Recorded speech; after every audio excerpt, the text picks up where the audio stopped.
All right, welcome back to another episode of We're Not Actually Strangers. I'm Angela. I'm Ray. I'm Yu Lin. I'm Pratna. And today we're going to be talking about guys, social comparison, body image issues. Okay, so actually to start off, anyone can start us with what's social comparison? Actually, you know what? I read about this recently. So the main gist of Festinger's theory is that individuals evaluate their abilities by making comparisons to similar others. But obviously, as with every communication theory, this has evolved with time. In what way though? So I guess Festinger's original social comparison theory suggests and heavily emphasized on the fact that individuals use social comparison for an upward drive, which is to mainly better themselves, and comparisons are made mostly, if not only, against similar others. But subsequent research concluded that individuals have varying goals when it comes to social comparisons, and depending on which goal, similar others are not always the target of comparison. I mean, Festinger's 3 different goals. Yeah, that's the one. This study I read, right, explained that individuals who engage in social comparison for self-evaluation, their targets are usually similar others.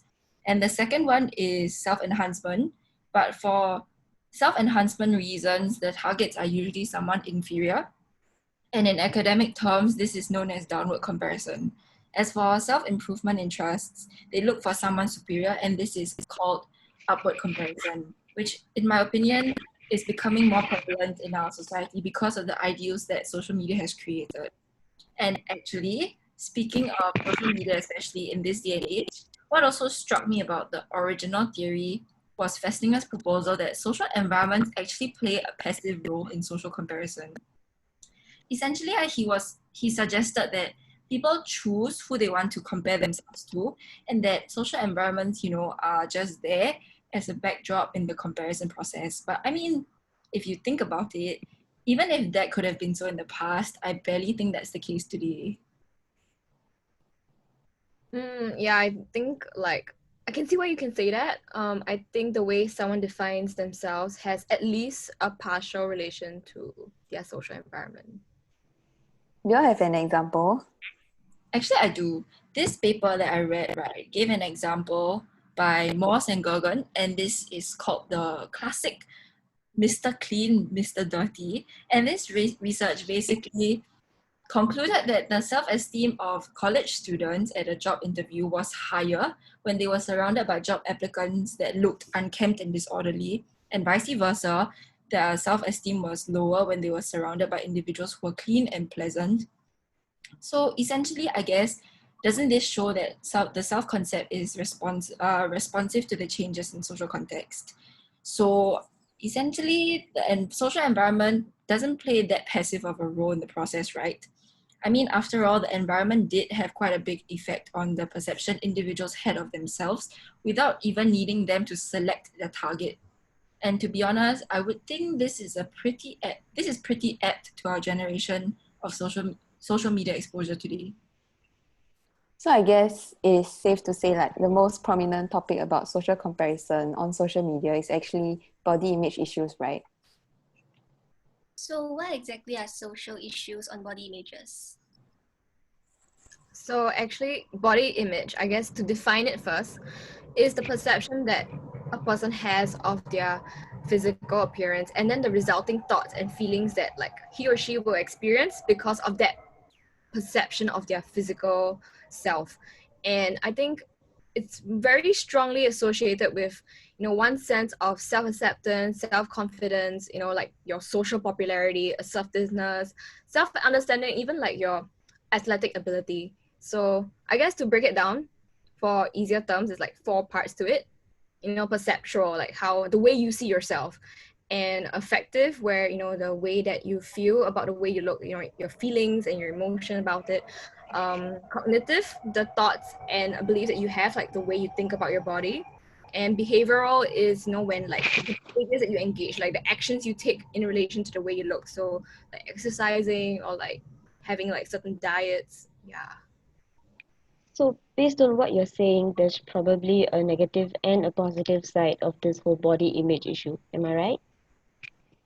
I think like it's quite apparent, I guess. Like the negative side to body image issues would be like low self-esteem, anxiety probably, and insecurity. Then the positive would be like confidence, and sometimes it can even motivate people to have a healthier outlook. So I think in this day and age, there are like many factors that is very prominent in influencing like body image issues and like concerns. But most importantly, it's I think very prevalent now. It's mass media.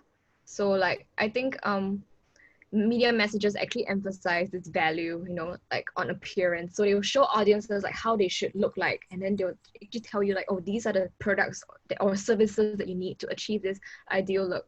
And then like when it comes to like social media, it's very heavily curated to show like an ideal side of life. So like, living your best life. But it might not actually be the case for some people, and it's just like a facade. So this tendency like for selective self-presentation online through social media actually increases the probability of distorted positive perceptions of other people's lives. And, like people who use a lot of social media, like heavy social media users, will believe that other people are living like better lives than they are, and like the grass is greener. And in this case, they'll engage in harmful upward comparisons, and might even doubt people's like positive feedback that they get. Like they would doubt that it's sincere. So I mean, I think we think that it only affects women, but actually it affects both men and women. So according to actually a study by Florida House Experience, about 51% of the women and 37% of the men of a study of 1,000 people state that like their body is unfavorable compared to what they see on the media. And I think like this just really sets a very unrealistic body standard because of social media, and because it's so like unrealistic, unobtainable, and very highly stylized. This I think just perpetuates this like ideal standard set for people in society. And like for example now they'll talk about how being thin is beautiful for women, or being like muscular is like ideal for men. And like they'll use like photo editing tools like Photoshop, for example. I think a lot of influencers do that, right? Because they have like huge numbers of following, and then like I guess because of this, they are more pressured to look a certain way. So I guess I know like one influencer, like she got flamed really badly, like very long ago, Naomi Neo. She took a picture, then the condo is the backdrop, and then she edited her arm smaller. Then like, oh my god, that was like a big saga. Right, you can see the wavy lines and everything. Yeah, so I think like when we know it's Photoshop, it's okay, but most of the times we don't know, and then we'll think it's real, and then like we'll think like, oh, this is like how it's supposed to look like. And it's actually conclusive through studies that that internet exposure through social networking is actually closely associated with the self-internalization of the thin ideal, and the need to achieve this lean body shape, especially amongst girls. And a result from this is like self-objectification of the individual. So like the individual like internalize the observer's perspective about their appearance, like their physical appearance, and then they will learn that their value is only solely dependent on how they look, like their physical appearance. And I think this is like very dangerous for children if there's like early exposure to learning all these things, and like learning that this is like beauty is important. It's a bit can be quite problematic, and people can like want to change their appearance permanently because of this internalized like belief. Yeah. Do you know of like any extreme examples of people following such beauty standards? Okay, so I don't know if you know this, but like there was this post by New York post Bunny Smith. This is like lady from Europe, and she went through surgical procedures to look more like Bella Hadid, because she was told like by her social media followers that, oh, you look like Bella Hadid, and then she decided, okay, I'm gonna look more like her because that's my ideal look. So she spent like 12,000 euros. And or even there's a TikTok trend of eating carrot with mustard. So this was like a trend where they show what they eat in a day, and people thought like this is like how they should, like what they should eat to look like that fit model on TikTok. Yeah, they're like things like that.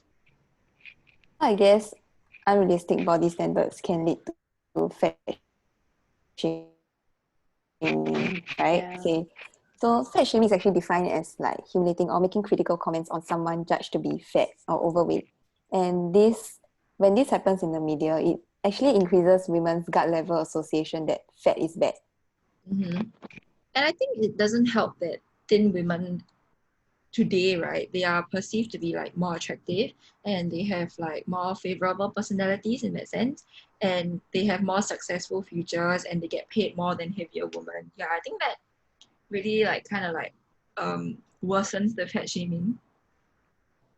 Yeah, so fat shaming is not like socially acceptable, and it's perceived to be very hurtful. So I know of one example of a quite a big singer, Lizzo. So she was actually she was reportedly to be like fat shamed by Jillian Michaels, who's a celebrity coach or something.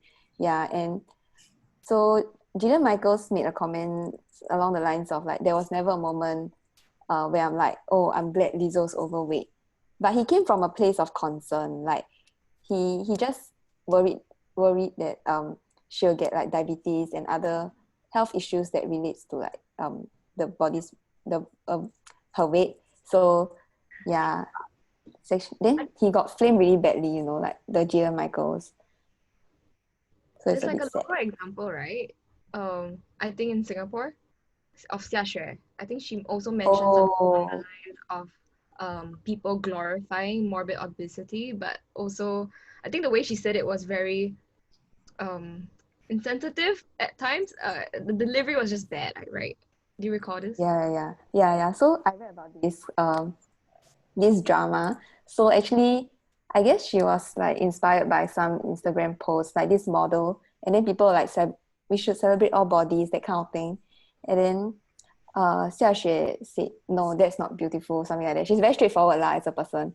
So she said like, no, that's not beautiful. We should like, do you want to look like her? No, right? Then stop glorifying morbid obesity. I guess her intentions are good as well lah, like quite similar to the Jillian Michaels. Like they don't want people to glorify things that are unhealthy. But then people mistook their intention as like fat shaming. So I guess that's a bit sad. Well, I guess you can see on the one hand that it does motivate people to want to lose weight, right?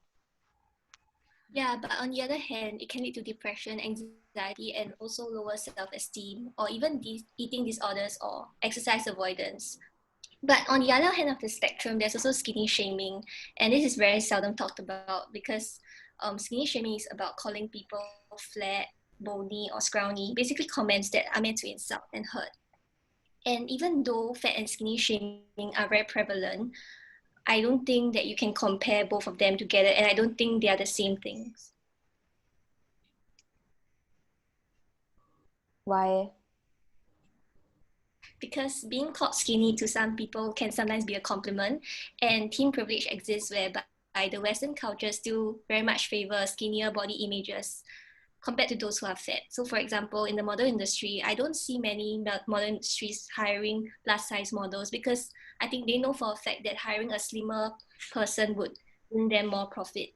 And I think this is why it's more common for people to engage in skinny shaming because it is deemed to be more acceptable and in a sense it's less offensive. And this is actually backed up by a study that shows how women participants feel that skinny shaming is less hurtful than fat shaming. So I guess one of the negative aspects of skinny shaming is how people just assume skinny shaming is okay and they just take it lightly, but they neglect the potential detriments to their mental health. But what exactly does this do with social media?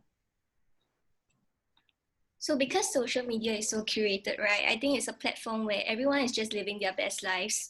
And furthermore, beauty standards are very much defined by the Western world, and this creates a very toxic environment where there's this pressure to look a certain way.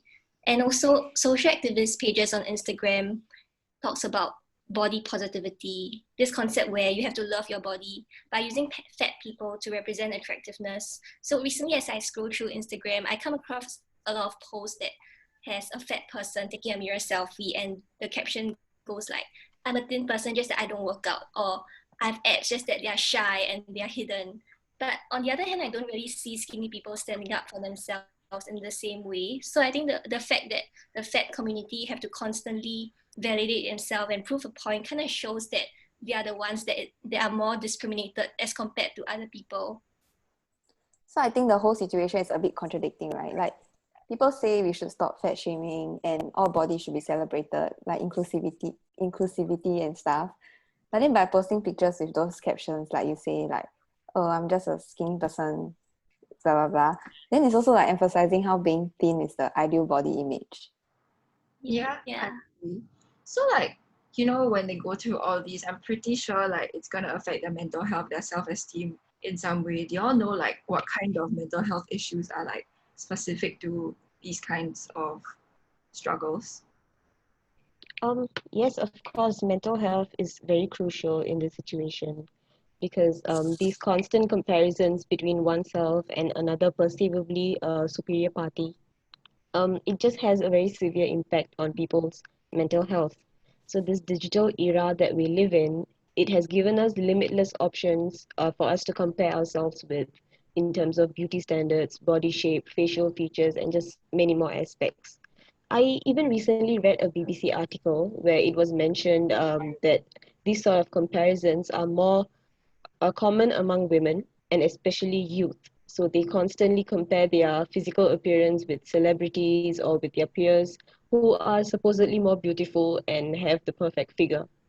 The reasons are either the women succumbing to social pressures and expectations to look a certain way, or just the fact that she is not happy with the way she looks. So either way, there's an upward comparison that takes place, and women resultantly feel worse about their body image. These unrealistic and unobtainable beauty standards that are set by celebrities and influencers also reduce women's self-esteem and induce negative feelings of self-worth. So neither are they able to see themselves as beautiful just the way they are, nor are they able to accept the fact that there isn't much that they can actually do to achieve that kind of beautiful that they see on their screen, unless they take extreme measures like what Angela was talking about earlier. So these levels of body dissatisfaction and a sense of inferiority result in increased levels of anxiety and depressive symptoms. But it doesn't just stop there. There was this recent trend on social media where influencers started posting their workout pictures with the hashtag Fitspiration, which is a combination of fitness and inspiration. These posts were targeted to encourage fitness and exercising, but many studies that I looked through, news articles, all of them suggested that in most cases, such pictures did nothing but the opposite of inspiring women.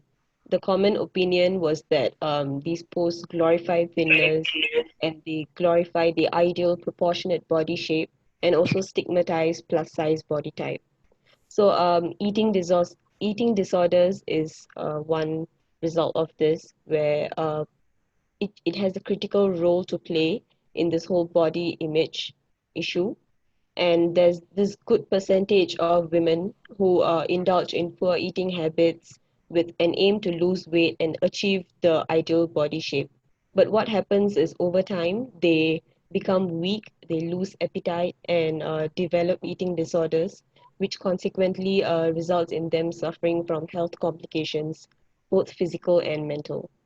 So, as a matter of fact, I saw this statistics by the Royal Society for Public Health, and they were quite shocking to me because apparently over the past 25 years, the rate of mental disorders among 16 to 24-year-olds have increased by 70%. And they also state that social media use is strongly linked to the declining mental health, and that Instagram is the most harmful social media platform with respect to young users' mental health. So, based on these findings, we can kind of see the correlation between social media use and mental health, where high exposure to social media leads to increased levels of anxiety, depression, and just many more along those lines. I definitely agree with all the negative aspects, but I think that there are still some positive aspects to it too. And I believe that mass media does provide some health inspiration in some way. And can you guys think of like any trendy food or trendy lifestyles that you've been seeing on Instagram or social media? Like acai salad bowls and like a lot of avocados. And I think recently, like Yeah.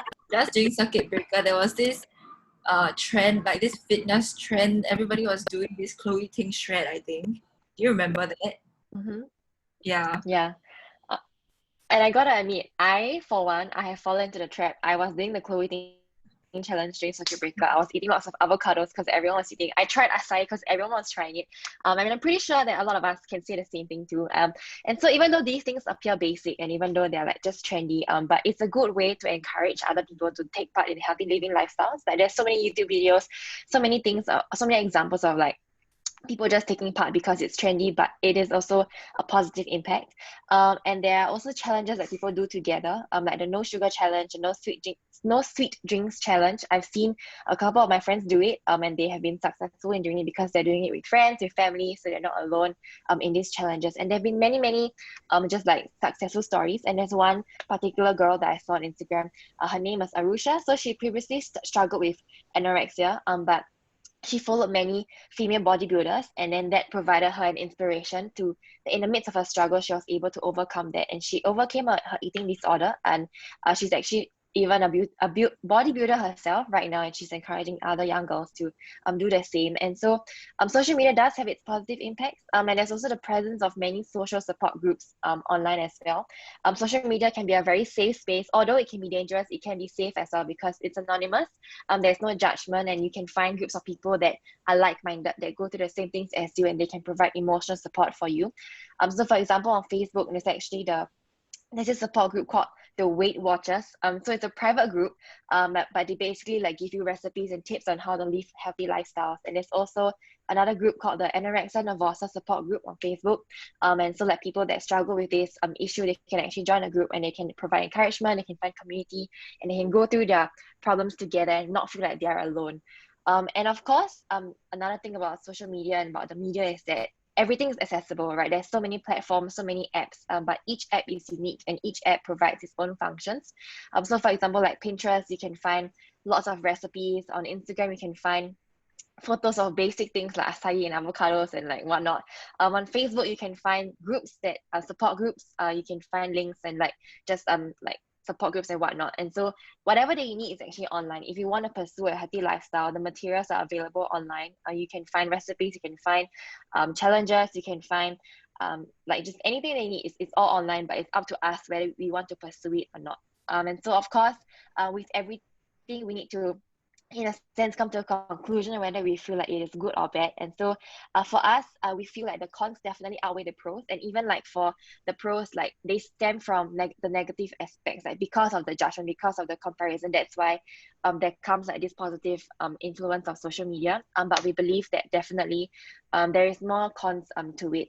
But at the end of the day, it's up to us. Like it's up to you, because the content will always be there. Social media will always be there. Comparison will always be there. And as humans, we will never be satisfied with who we are. But as much as all these things are there, it's up to us whether you want to decide how much you gain out of it. So it's inevitable to compare yourself, but you need to be discerning and be smart about the info that's being consumed, right? And so of course, with that, the moment that you guys have been all have been waiting for, the discussion question to get your A's and your class participation points. So the first question we have for you guys is, where do you think individuals should draw the line when pursuing their ideal body types, right? There are many different types. People have different perspective of what's the ideal body type, but where do you think we should draw the line in pursuing our body types?